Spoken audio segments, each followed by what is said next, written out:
Hello world, this is day 3 of how to get your shit together in 100 days. And today we're going to talk about, or tonight, it's quite late at night actually, we're going to talk about belief.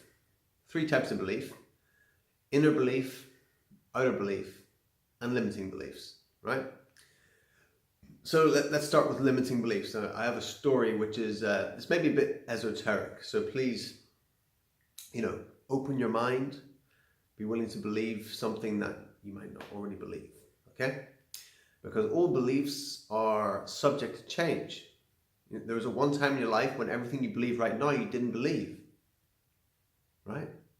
And there could be a time in the future when everything you believe now, or a lot of things you believe now, you may not believe. Possibly, right? Because things can be turned like that.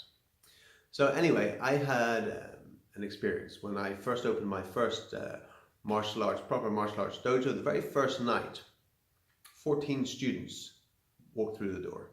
14 new students. I was like, wow, that's quite a lot. Wasn't expecting that, And I thought, okay, well, that's gonna be the start. It's gonna go to maybe 25 or something. I was expecting, okay, in a month, 2 months, we're gonna be at about 25. And for the next month, 2 months, 3 months, 4 months, 5 months, 6 months, it always stayed in and around that number. It never went over 15. The next night, 13 walked through the door, next night 14, next night 12, on and on and on. Never went over 15. Some nights, it was a quiet night, there was 8, up to 12, 14, bouncing off that ceiling of 15, I thought, that's strange. I wonder why it's just never going over that number. It just seems to be this limitation here. And this was almost a year of this just never getting over 15 students coming in, 15 people coming in to train. People came and went, whatever, And then one day I was really pondering it. And I remembered, I always had this memory, but I just didn't pay any attention. I remembered one of my martial arts teachers when I was about 14 said to me, you never want to have any more than 15 students in your dojo. Anyone who has more than 15 students doesn't actually care about their students. Because if more than 15, you can't give them all the care and attention that you need to give them. And at 14, you're very impressionable, especially to your martial art teacher. And so I took on that belief as an unconscious belief. I took it on. I never thought about it again. Never really thought about it. It was just an unconscious belief. I remember the memory of him saying that, but I didn't realize I actually believed what he told me, but I did. And that was showing up in the world. That unconscious belief that I have, unconscious limiting belief, was showing up in the world, was showing up in my reality. And it just boggled my mind. I thought, really? Because I have this belief, that's actually stopping more people from walking through the door? So that's bizarre. Surely not. So then the next time I went training to teach a class, because then I thought about that belief. I thought, but that's bullshit, right? I thought that's a bullshit belief. Because then I thought about my time training in Japan, and I thought, God, there's dozens and dozens and dozens and dozens and dozens of people training, and we all got value because the Grandmaster, he taught in such a way that everybody got value. He doesn't need to give everyone personal care and attention. What's that all about? And I suddenly, that limiting belief had just burst. It was like, well, that's a bullshit belief. I just called the belief. I said, that's a bullshit belief. I no longer believe that. And so then that very next night, I went and teach a class. Guess what happened? 16 people walked through the door.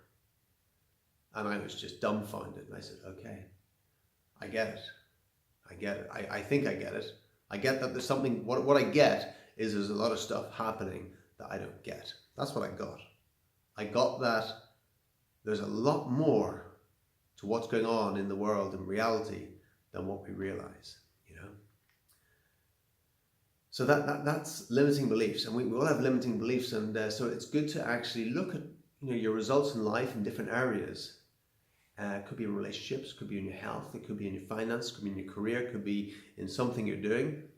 Your weight, is a big one as well.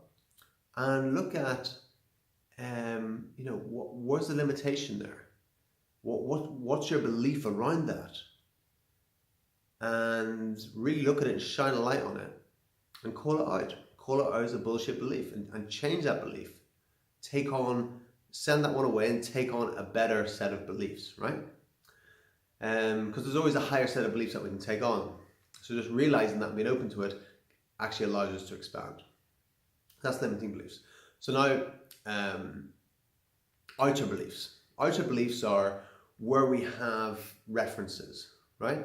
So, you might not think you're anything special on the dance floor, but maybe you're out dancing and then someone says, you're a great dancer, and then someone else says it, and all of a sudden about 5 people have told you in some form that they like the way you dance, and maybe people like to dance with you, people you get asked to dance, and suddenly you get these references that you're a good dancer. Then you take on a belief, oh, I'm a good dancer, yeah?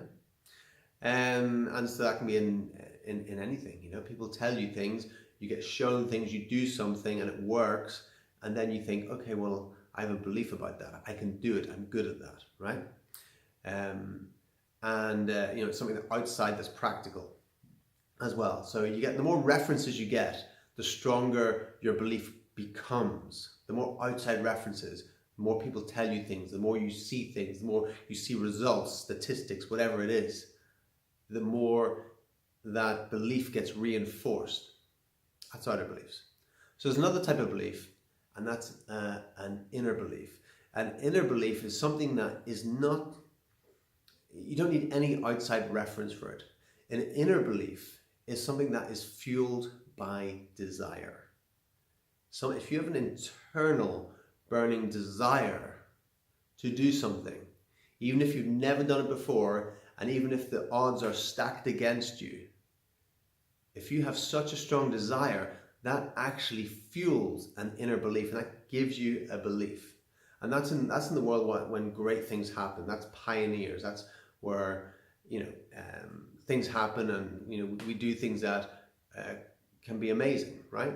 That's when we have this inner belief, when everything around us on the outside is telling us we can't do something, but internally we believe we can, and there's a sense of certainty and a sense of knowing.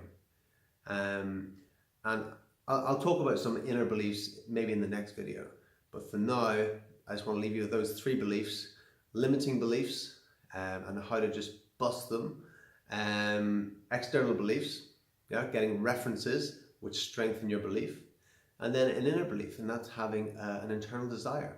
And if you really have a very, very strong desire for something, and it is coupled with a level-headedness as well. You've got 3 brains. We have the brain in our head, the brain in the heart, and the brain in the stomach. We have 3 modes of thinking, of communication from our body. You get them all in sync, and you still have this burning desire. Then that's a strong belief that you can actually achieve something or do something in your life that you might never have done before, or maybe nobody else has done it before, and maybe everyone around you telling you can't do it. So that's a great belief to have. That's like a divine belief, I call that. 3 types of belief. Hope you enjoyed that. So if you really want to get your shit together, start busting those limiting beliefs, start turning up the fire on that internal belief, and start going out there and making things happen and getting references for your outer beliefs. Thanks for watching, and tune in again tomorrow. Remember to share the video, leave us a comment, always appreciated. If you want to connect with me, I'll leave some links in the description, message me or anything, go for it. Happy to help you. Take care.